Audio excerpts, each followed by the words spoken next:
Welcome to another episode of the Peak Potential Success Show. My name is Fong. I'm an entrepreneur, business strategist, real estate investor, speaker, host, best-selling author, and every single day I help others unlock potentials and guide them to succeed. Today on the show, we have another fascinating guest. On this show, we interview celebrities, entrepreneurs, real estate investors, speakers, authors, and athletes to find out their path to success, how they're able to overcome challenges, adversity, and of course, their keys to success. And today's guest is definitely somebody who can shine some light into that because he's so good at what he does. He's a very, very successful real estate investor, real estate entrepreneur. He helps a lot of people become more and more successful in what they do because he just has so much passion in this area. I had the opportunity of seeing him live on stages, seeing him speak, and every time he speaks, people gravitate to him, not only because of his expertise, but also because of his energy and his passion for the subject matter. He has this knack of finding opportunities everywhere, and of course, finding opportunities in challenges too. So he's always finding solutions to things that may or may not have solutions to begin with, but that's what his superpower is. So please welcome real estate investor and podcast host, real estate entrepreneur, Mr. Frank IGLESIAS.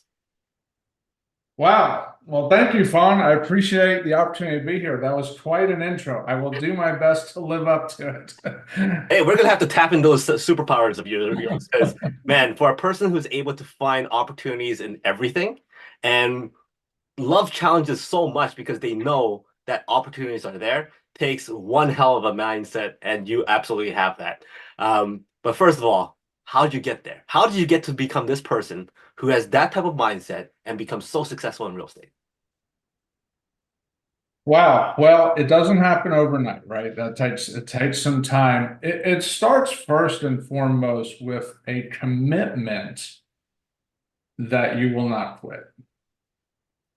Because business is hard. You see the TV shows, everybody makes $1 million in 30 minutes and that sort of thing. And they're fun shows and they're entertaining. And you get some great ideas from it, right? Like, let's not discount, there's some great ideas out there. But it is still entertainment. But when you do it in the real world, it's a little bit of a different animal. So whether you're going to flip a house, or in our case, we can build them from the ground up, we can buy them and rent them, whatever your cup of tea is, it is a process. And in that process, you got to know going in, it's going to be harder than you think. There's going to be more challenges than you think. And if you can have the enthusiasm, but at the same time recognize, hey, when that thing happens that could derail you, that it doesn't surprise you, then it's easier to get past the initial shock and awe of the thing and start seeing solutions quicker and quicker. So I think I used to tell people, why do I still get surprised when something goes wrong? Like, there's been humans for however many years, there's 7 billion plus today. It's not like that's revolutionary information that something will go wrong. So why do we ever allow ourselves to be surprised by it? Mm-hmm. When in reality, it's humans doing business with humans and things go wrong. And maybe it's something you could have controlled. A lot of times it's not. So if we can just know that going in, hey, something's going to go wrong and it's okay. So that when it happens, you immediately get on the other side of the, oh my gosh. And now it's like, let's get on to the solution. I think that mindset goes a long way. Mm-hmm. Now, you mentioned about the fact that people need to understand that things aren't as easy as they are. They have to understand that things will happen, surprises will come. But understanding that is probably one of the reasons why people stop doing it. They come up with so many reasons of surprises and unexpected things that they go, you know what? I can't swallow it. I can't do it. I can't move it. So how do you overcome those thoughts where, okay, this can happen, this could happen, this could happen. How do I overcome not doing this project because of these things? My wife will tell you I've come to bed and quit probably 1,000 times. But it's kind of like, and it's almost like, give yourself permission to quit for 5 minutes. Just give yourself permission to, screw it, I quit. And just let yourself cool down. You'll be back.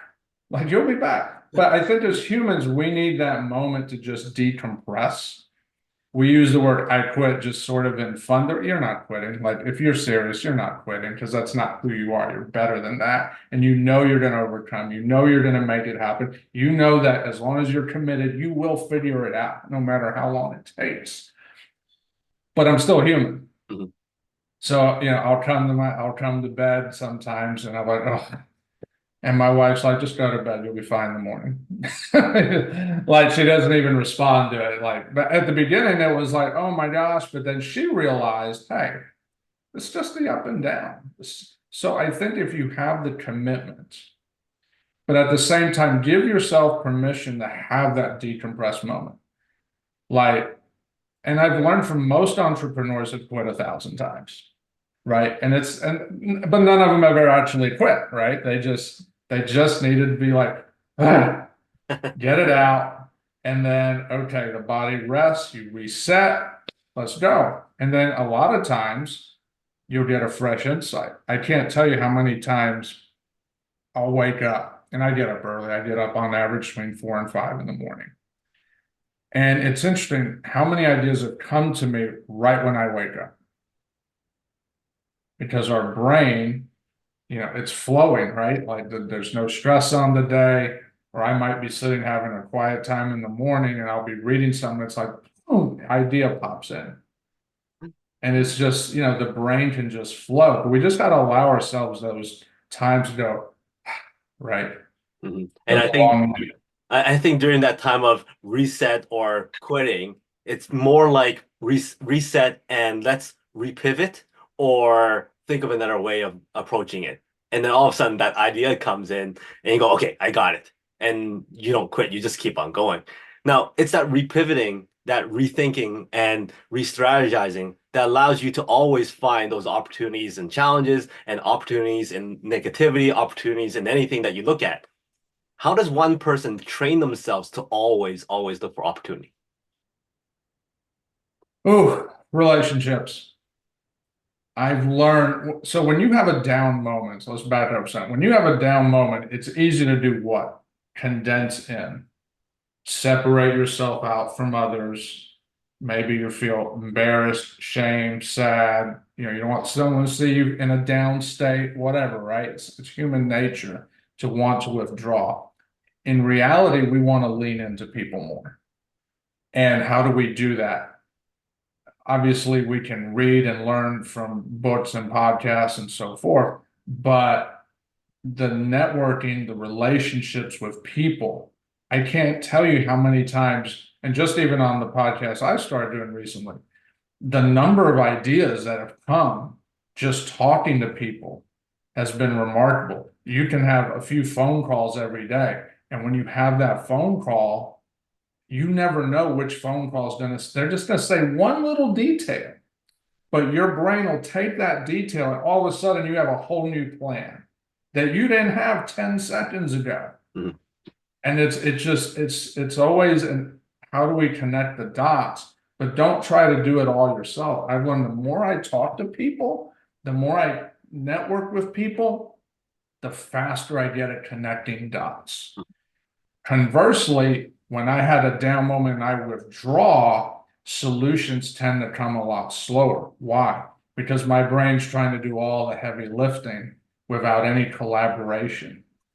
So I think talking and staying in touch with people, especially when you're down and really leaning into your circle, plays a huge part. And I'll qualify one last thing is make sure that circle is playing at your level or higher.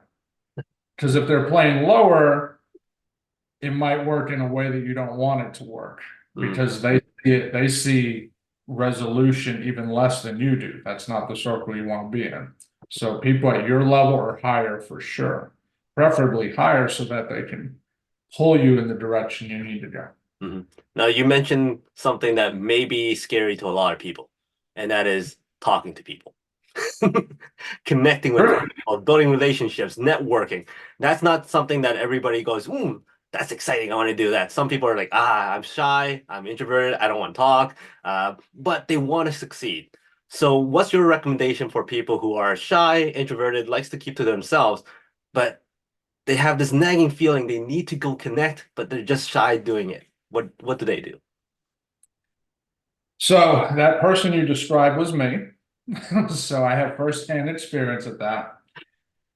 I think first of all, it's accepting, and I was that introvert. I was the guy that I'm a former IT professional. So I was in the back room playing with computers. I didn't have to talk to a lot of people, but if I did my job right, the company kept doing really well, right? My job, every now and then someone would come in but if they were computer geek like me, we were good.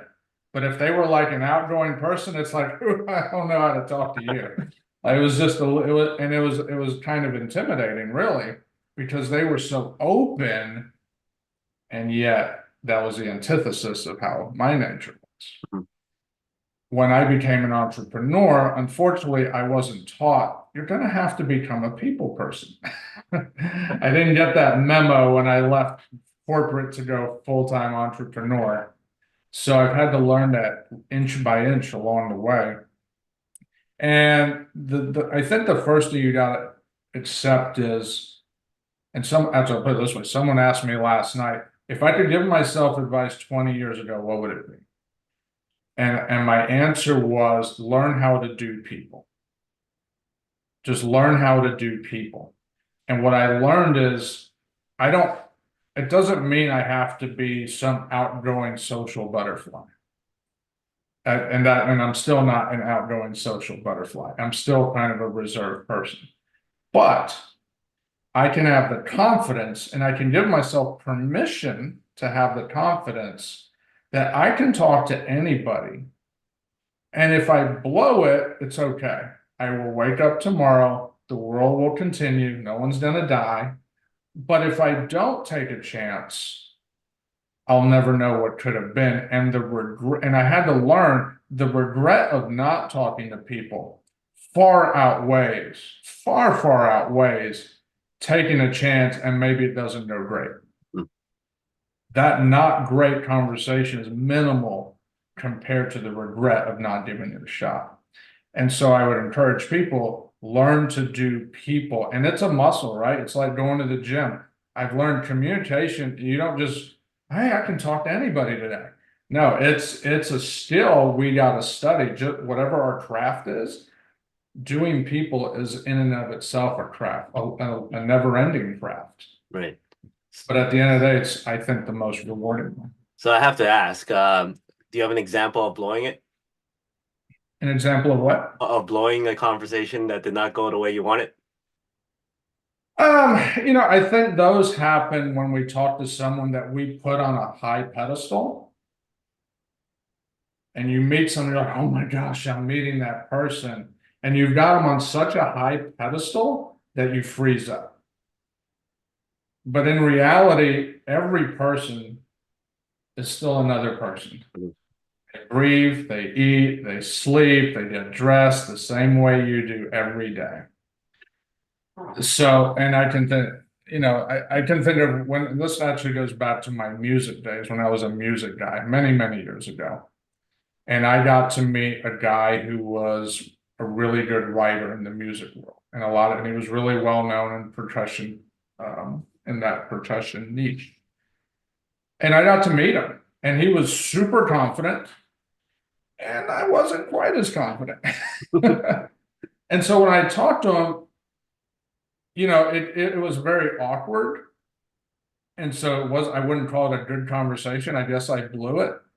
But then I realized something, and that is, as I learned more about him after the fact, he's actually a super nice guy. He was actually the kind of guy that wanted you to engage him. But I had such little confidence when I met him that it was like he couldn't lock in to me because I didn't give him anything to lock into. And so I think the confidence is a huge part of it. And it's so easy to forget to be confident. I've had coaches tell me, Frank, be confident. I don't know why you're not being confident. I have no idea. You know all this stuff, be confident. But sometimes, like I said, I think sometimes we put someone on such a pedestal that for me at least, it was like I was forgetting my confidence. Wow. So that's awesome. I when you talked about the people that we put on a pedestal, they eat what we eat. They wake up in the morning like we wake up. They dress the same as us. The saying is usually something like um they put on their pants one leg at a time or something like that, right? And then one day I saw my wife putting her pants on and she doesn't do that. She puts both her feet. And I'm like, huh, I can't use that sentence on you. just jumps right in. There you go. So okay, you mentioned you were in music and then you were in IT. Those are two completely different mindsets. And then you got into real estate and entrepreneurship, which is completely different than IT as well. So why real estate? So yeah, I mean, I was a music major in college. I grew up thinking, well, I was a teenager, really. I saw Metallica play. And I was 15 or 16 at the time. I'm like, that's what I want to do. I want to play Lars Ulrich, right? And we're talking circa 1986, 88. I forget, one of those 2 years. Uh, so we did the music thing, and then computers was like a super cool thing. One of my roommates' dad was big on Microsoft Systems engineer certifications. And we had just gotten our first PC in our apartment. So me and my roommates all had gotten our first PC. This was back when a very slow PC cost like $2,000. So it was a big deal. And we're like, wow, this is so cool. And by that point, I realized I love music, but I didn't want to teach full time. I didn't want to be a band director. I wanted to play, I wanted to teach, but I could do it on the side without dealing with all the school stuff every day and that whole thing. So I went into IT. That was fun and it was going real well. And one day, I still don't know exactly how it happened. I ended up, I guess it was an email for Rich Dad Poor Dad seminar. Don't remember who sent it, don't know the email, don't know. And it was a little 2 or 3 hour thing. And so I went on a lunch break, just out of sheer curiosity. And it blew my mind. And I came home and I told my wife, I'm like, oh my gosh. And by that point, we'd had like a little money in the stock market. And over the course of a year, it had made nothing, right? So, it was like practically nothing at the time. And so we just sort of dived in and did it on the side. And as we were seeing a little more success with it, a little more success with it, consequently, I had done IT 15 years.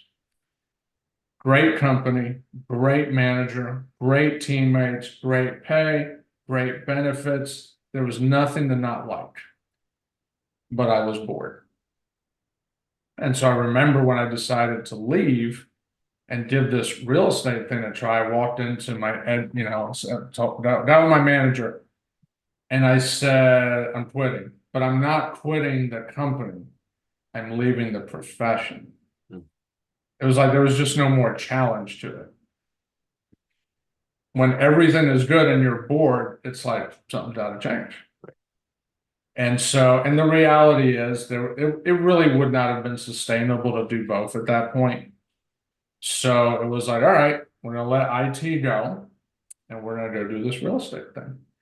And it all started probably a couple of years earlier with a Rich Dad Poor Dad, which of course led to the weekend thing that we all are familiar with. And then you buy a course, and then that led to us buying our first house. And it was weird because it was during the crash. We bought our first house at the beginning of 2009, and we were so green. We're just like, man, we can buy a cool house for like 55 grand. How cool is that? Meanwhile, everything's melting down. But we didn't understand that. Like we just right. It would be another 2, 3 years before we even started to understand what was happening in real estate. Mhm. So it was a very interesting experience. That's kind of how it started. So how long was it between the email of Rich Dad Poor Dad to you buying that first house? Ooh, 6 months maybe. 6 months. And how was that experience? Like this is your first investment property. People who are around you or telling you don't do this, it's a downtime, or hey, stick with your day job and don't risk all this money on a property that's not going to make money. How did that factor into your decision making? You know, I didn't get too much negativity because I think the people I was around didn't really understand either. So, for example, the first person that helped us buy our first house was a friend of my sister, and she had just gotten her real estate license. So I don't think she really knew what was going on. Mhm. She was just like, "Hey, we want a house. We know her. Can you help us buy a house?" And she found us a house, and the numbers seemed nice, and so we bought it. We went and got our first hard money loan. We didn't really understand it per se. It was like, oh yeah, rich dad, poor dad's like, yeah, put the down payment on a credit card. So we did. Like that's what they said in class. So we didn't know. But back, the numbers were cheap, so it wasn't a lot of money, but still, it was, would I recommend that today? Absolutely not. But back then it was cheap. And the numbers actually worked, and we paid the card off pretty quickly and so forth. So it was all right. Went to my first closing. I'll never forget. And there, you see a HUD for the first time. There's all these fees, and I'm like, and of course, I don't really know what they are. And then one of them was like the Patriot fee. I've never seen it since. I only saw it at that closing. I'm like, I think they made that up on the spot. And like, oh yeah, it's required by the government. That was a total lie. But I didn't know. I didn't know what I didn't know. So I paid for a Patriot fee, whatever that, I don't know. I hope it helped the Patriots somewhere. I just don't know. So that was how our first deal got bought. Yeah, it was a foreclosed property because the first class we took was foreclosure. So we went and bought a foreclosed property. That's what they said to do. That's what we did. So, So so with regards to that, do you still have the property now, or it's been sold a long time ago? it was sold not terribly long ago, but I mean, we did sell it. It was a little bit heartfelt, like, we sold our first house and stuff. But yeah, we did sell, and of course, it appreciated tremendously, which was helpful. Mhm. But at the same time, we learned a lot from that house, right? There was a lot of firsts. There was a lot of firsts. That was our first hard money lender. It was our first time seeing a hard money lender go out of business. That was interesting. Mm. So we got to see how that went down. And that was, of course, looking back, it makes more sense. But at the time, you're like, it's weird. It was our first time we saw a bank fail. Mm. So if you called in our first crash, a lot of banks were failing. Well, when we went to refinance the first time the hard money loan, this was going to be a rental. Mhm. There was a bank down in Ocala, Florida. I cannot for the life of me remember what they're called. I'm sure we could Google it. But back at the time, it was called a wholesale lender. And so apparently the day before we closed, they shut down FHA lending at that bank. But we were apparently okay because we were going to do a conventional loan, 30-year loan fixed, nothing fancy. Mhm. So we go to close the refinance and we signed, we closed, and that day, apparently, they shut down the conventional lending. So we were told your loan was queued to fund, but because of what the Fed did, it never funded. Oh, wow. And so our attorney told us, and I believe this was the following day, well, technically, you're not supposed to have a signed closing package and not fund, like that's against the law or breaks a rule or whatever it is. And I was like, well, what's the repercussion? They're like, well, you could sue the federal government. Good luck. And you're thinking, might be a little bit of a stretch. So all of a sudden, we had to figure out how to reclose a refi because the Fed shut down my very first refinance experience on our first investment property. Wow.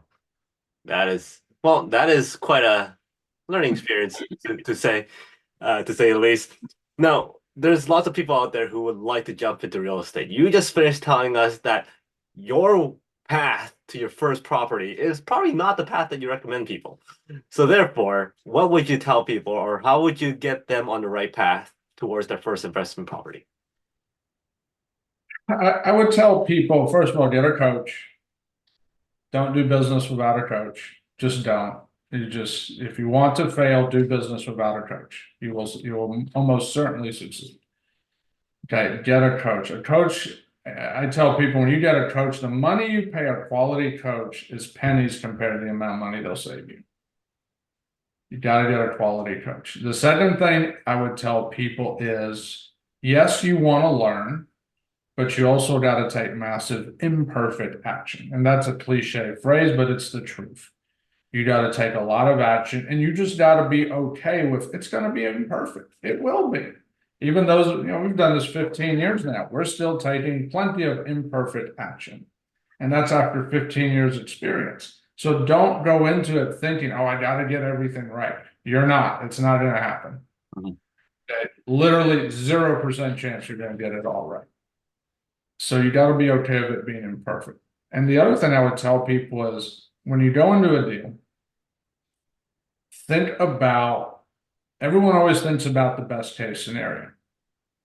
And obviously we want to be optimistic that that's going to happen, but also really consider the worst case. And don't think of the worst case as a little slap on the hand. Like the worst case is what happens if it really all just goes south?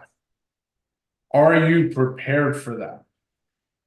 Now, most of the time, you're probably not going to experience that. You're probably not going to experience the best case. It's usually somewhere in between. 9 times out of 10, it's going to be somewhere in between. But by being prepared for the worst case, again, when life happens, you're prepared.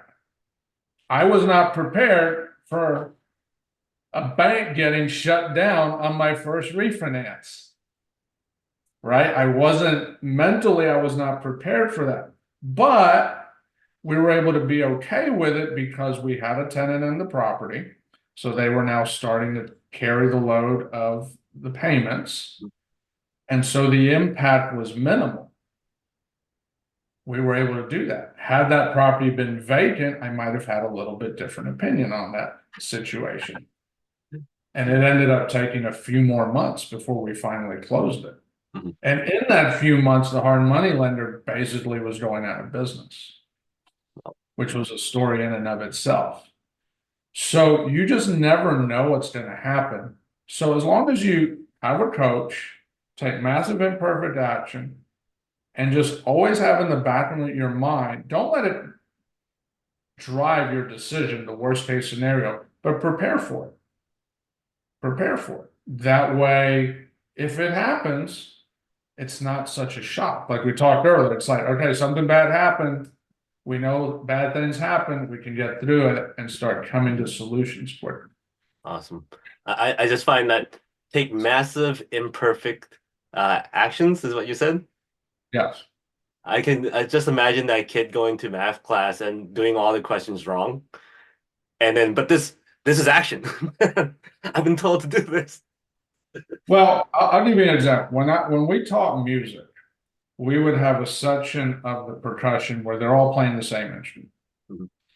And we would teach them, hey, we need all of you to play together, first and foremost. Like one person in that section is watching the drum major. This is in a marching band environment. Everybody else is locked in on each other. That way, they're all doing their thing. And if they're off, if for some reason they get off from the rest of the ensemble, we can fix it all collectively in one shot, rather than having 5 people doing 5 different things and 5 different interpretations of the same piece of information. So it's like keep things as simple as possible. So when you mentioned that kid doing math things, maybe he does it wrong. Maybe he does the thing wrong 50 times, but hopefully all 50 were done wrong in the same manner. That way I'm still only correcting one thing. Mm-hmm. Very, very cool. Now, you kind of gave an example here, but like you have experience in music, you have experience in IT.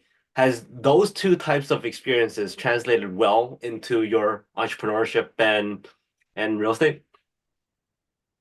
It did once I realized that I could actually merge the two.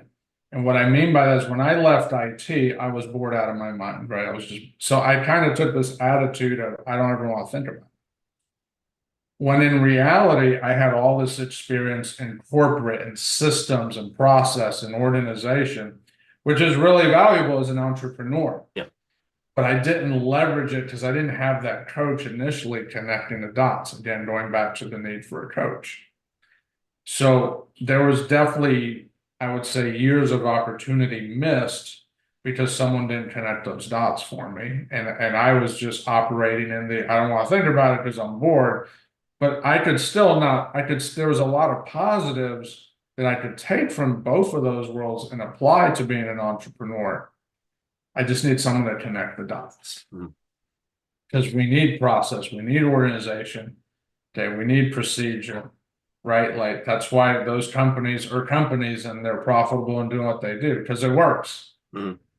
So again, goes back to having that coach that's like, hey, what were your strengths in your past? What did you gain out of that prior experience? How can we apply that moving forward? I didn't have that the first, I guess, 3 or 4 years I did this. And I think that slowed me down for sure. Now, you're a person who is able to come up with creative solutions and solutions that may or may not have existed at the forefront, but still be able to add value to all parties involved. And that type of creativity, that ability to come up with solutions could possibly come from your musical background because of being creative there, your IT background because of that attention to detail. So do you have a story or a case study where a solution did not exist until all of a sudden you had this moment and goes, wait a minute, I got it. This is what I'm going to do. Oh, yeah. Well, there's plenty of stories like that. So it's the hard part is thinking about which one, right? Okay, which one do we talk about? I'll tell you the best example I actually have was actually not my idea directly, but it was a really cool thing. And that's we had built a 3-story modern home, had a rooftop deck, beautiful home, and we sold it to a gentleman. And he was a pretty cool guy because we got the phone call, hey, the buyer wants to come see the house. He's flying down, he'll be here in 2 hours. And I'm like, ooh, he's flying down. Not used to having people fly down to come see a house. So that was kind of like, ooh, okay. Long story short, we sold him the house. It was a beautiful home. He was happy and so forth. He calls me, I guess, I don't know, a year or 2 later. Frank, do you have the plans for the house? Well, yeah. He's like, we're thinking about moving it. And I was like moving the house. He's like, yeah, we're going to move it. And it turned out the city was going to be doing a bunch of commercial development and they wanted that land.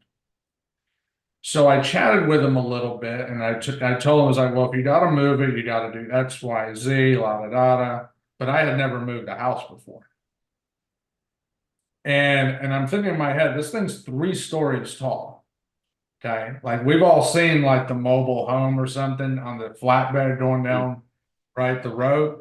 I've never seen this thing's like 35 feet tall, more or less, going down the road. Imagine that for a moment. Never seen that. So I'm there thinking, okay, this is what you got to do. And in my mind, I'm like, okay, like they're going to bring in a bunch of Apache helicopters and lift this thing. Like, what do they do? So, and then when you lift it, how do you keep it together? So we had that conversation. I gave him some ideas, but I didn't know the solution. Turns out there is a company in Atlanta that could move a 3-story house. Wow. And so he went out and hired them, and sure enough, they moved it, I don't know, 300 feet down the road to a part that was out of this little block. So they had to pick it up, come up a hill, and then down just a little bit, and they set it down. And then I remember driving back down, and they had to fix a few things, but by and large, they did it. I wish I had been there when they actually did it. But that was an instance where, so I don't know if that's the best example, but it was an instance where my first thought was, you can't just move a 3-story house. Like you just can't just, sure, let's just, right? Like, and so it took it, and I had to sit there and really, it forced me to really think through what are all the things involved to pull this off. Mhm. And then I gave him all the information and gave him the plans and map, and they did it. They did it. And it was like, wow. That's pretty cool. So right now, like you're still in real estate, you do a lot of different things. You started a podcast. What's coming up for you? What is your next big thing? How's your podcast coming along? What are you looking for in the next little while? Share with us that information. So what's coming up next? We've done, well, the podcast is going really well. That's taken off quite a bit better than I thought it would. So that's been surprised. It's been really a blessing to hear how many people are so eager to share their story. And not only eager to share, but the nuggets they share is like, wow. And so it's just been a really strong reminder of how so many people out there can truly add tremendous value just by being asked, right? Just, I think, and a lot of people I think are really eager to share. As far as the real estate business, we're looking at more of the straightforward deals. We've done a lot of construction. We've done the flips. We've done the wholesaling, the rentals, all that. And we're really gravitating a lot nowadays toward deals that just can make money quickly. Construction is nice. The flips are nice. Obviously, people see, the reality of what can happen with them, but they're just so time consuming. Construction is just by its nature, and it doesn't really matter how efficient you are. It's time consuming. Even a small, simple project takes some time. But when you get into these, let's gut the house, add additions, pop the top, fire damage, tear it down, ground up, it all just takes time. And after you do it for a while, it's kind of like, it's still nice, but we're really gravitating more toward deals that can make money quickly. Mhm. So if it is a flip, is this a flip we can get in and out of in 3 months tops? Mhm. Simple deals, or hey, if it's going to be a rental, can it be cash flowing in 30 days? Okay, so that's really where we're gravitating toward. It's just, we'll still do the big projects, but we understand that really needs to be more of a sidebar. Mhm. It doesn't need to be the main thing we do, because in the meantime, we got to have money coming in. And we went through a period where all we did was big projects. And it is a time suck. It is a money suck. It is a great way to increase your stress very quickly. You will learn a lot, and we learned an immense amount that we can now apply, right, going forward and share with others. But we've learned, like all things, best done in moderation. Right. So, I know you do a lot of speaking as well. You host events and you do real estate talks. But let's put you on the world stage, and you have one message that you want to share to everybody, whether it's life advice or success advice or real estate advice. What would that be? it'd be what I shared earlier. If I had one piece of advice, learn how to do people. That really is the biggest game changer, Mhm. and one that I wish I had understood and learned to take much more seriously earlier in life. Learn how to do people, because when we do people right, it's amazing the magic that can happen. It's truly amazing. But when we don't get it right, it's amazing the amount of pain and ultimately regret that can come. So learn how to do people. Great. Whether you're going to work a job, be an entrepreneur, doesn't matter. Learn how to do people. Words well said. Before I let you go, this time has gone by very quickly. I know we can talk about real estate for hours, but you got real estate to buy. So before I Yes. let you go, I got five quick questions for you. First question, and these are rapid fire. Give me the first thing that comes to mind. All right, All right. you're stuck in a car, long road trip, many hours, but you only get to choose one song to listen to over and over and over. What song would that be? It's a song that I really love called With Everything. Nicely done. Can we hear A quick little snippet? What's that? Can we hear a snippet of you singing it? Oh, no, you don't want to hear me sing it. But it's Ah, called shucks. with everything from a group called Hillsong United. It's truly a powerful song, and it has kind of a heavenly component to it that really just absorbs you to yourself. It's powerful. All right. Hollywood calls and goes, "Hey Frank, we love your story. We'd love to do a biopic of you. What's who would you cast to play you?" Who would I cast to play me? I have been told I look like Obama. So I've had people tell me that, but I don't know that he's into acting. Oh gosh, who would play Frank? I'm not good with actors. It's not something I keep up with, but someone that can deal with a lot of drama, maybe a little bit of Bruce Willis. He just seems to be always dealing with crazy stuff. Sometimes I feel like I can relate to his story, like maybe without the blood and the things blowing up, but metaphorically speaking, right? All right. So So let's say Bruce shows up at your door and goes, "Hey, buddy, I got cast to play you. Let's hang out. Let's have some fun. Let's get to know each other." And he goes, "Hey, Bruce, buddy, no problem. Let me take you out on a night out and show you a good time." So what does a good time look like with Frank? a good time with Frank, get in a couple of sports cars and go on curvy roads in the mountains. Very, very cool. That's Um, Hasbro calls and they would like to do a Frankopoly, and you get to choose 5 playing tokens that they use to go across the board. What are those 5 tokens or symbols that represent you? we will have a sports car. We'll have a mountain bike. We'll have a drum set. We will have some, and I'm not sure how you would do this as a game piece, but a family game piece. One more. A last one. Oh, Legos. The Lego would represent real estate. Well, yeah, there you go. Have a Lego house. So it's made out of Legos and form like a house. Cool, cool. And okay, last question. Give me a number from 1 to 4. 3. 1, 2, 3. So if you had to relate success to a termite mound, how is success like a termite mound?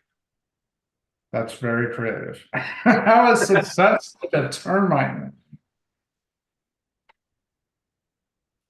Well, okay. Termites are extremely resilient.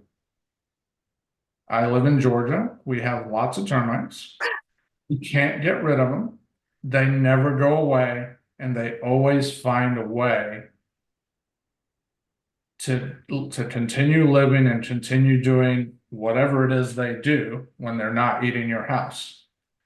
They're always looking for food. They're always on the hunt. They're always looking for the next thing to accomplish, which for them, I guess, is eating houses. So, so before we exterminate them, but they're always on the hunt, right? And I think being an entrepreneur and having success is saying you're always hunting, you're always looking for the next thing, you're resilient, and you never stop, and you never, ever, ever go away. There you go. That's how success is like a termite mound. Thank you very much for your stories, your time. What's the best way for people to get in touch with you? Yeah, to get in touch with me, I'm on all the social media channels, Facebook, Instagram, LinkedIn.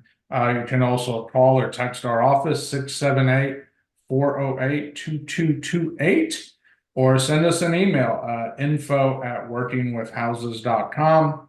So between phone, email, or social media, we're pretty easy to find. Awesome. And any final words from you? Final words. Every day is an opportunity to make it count in a way that's special for you. We all have that power to choose to be in a joyful state and make the most of. No, it doesn't matter what happens. You get to choose what everything means to you and how to make it count for you to make it the best day it can be for you and hopefully be a blessing to others at the same time. Nicely done, mic drop and all that great stuff. So thank you very much. Everybody out there, if you're into real estate, wanting to jump into real estate, make sure you connect with Frank. Obviously, he's a person who has lots of expertise in the area and for sure able to help you out and find those creative solutions. So thank you very much, Frank. Again, he's Frank. I'm Fong. Until next time, today is the day to lock your peak potential. We'll see you later.